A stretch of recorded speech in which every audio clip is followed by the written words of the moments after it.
Do you guys remember back in 2018 when our feeds were lit up with footage of this crazy Mad Max style plunger wave pool that created all these perfect waves, and you had Oki and all the Aussie pros surfing it, and there was all this crazy hype around this amazing new wave pool. So where did it go?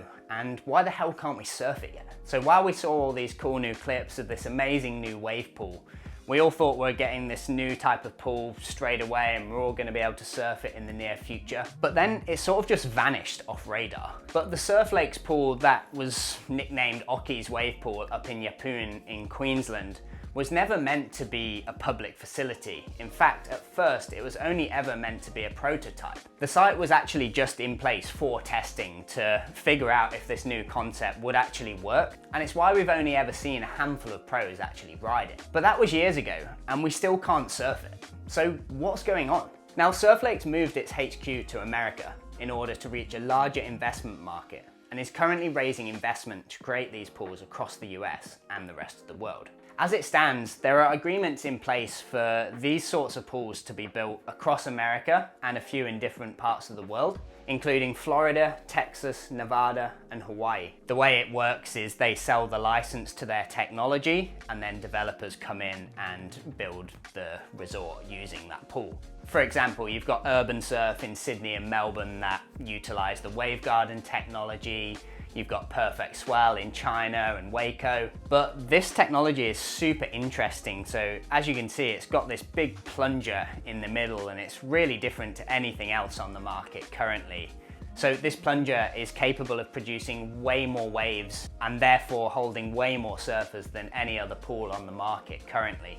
And what's really interesting about it is that it can accommodate different abilities at the same time, which I don't think any other pools can do at the moment. So yeah, in really simple terms, the plunger basically works as if you're dropping a stone into a pond, you know, and it sends out ripples.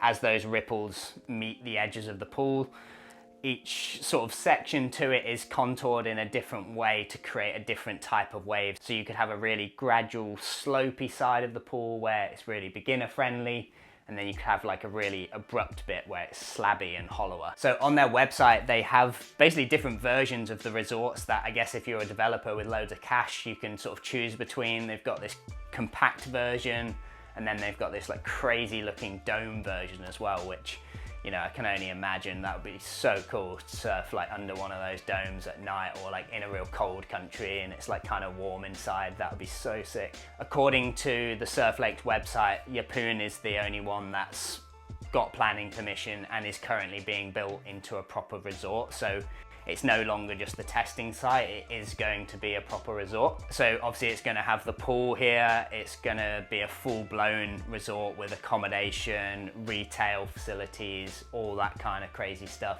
But frustratingly, there is no official timeline as to when this might open. So on Surf Lake's website, it states that this amazing new resort is going to bring tourism to this area, not only attracting surfers to the pool, but it's on the Capricorn coast, which is not a surf destination in itself, but you're in proximity to some wicked national parks and the Great Barrier Reef, so it's going to be a really cool place to go to. So not sure when it's coming, but from all the research I've done, it is coming at some stage. And just to be fully transparent, Surf Lakes haven't paid me to make this video, nor am I an investor in the company. But to be honest, if I hadn't flunked all my money on surf trips, then I probably would be an investor.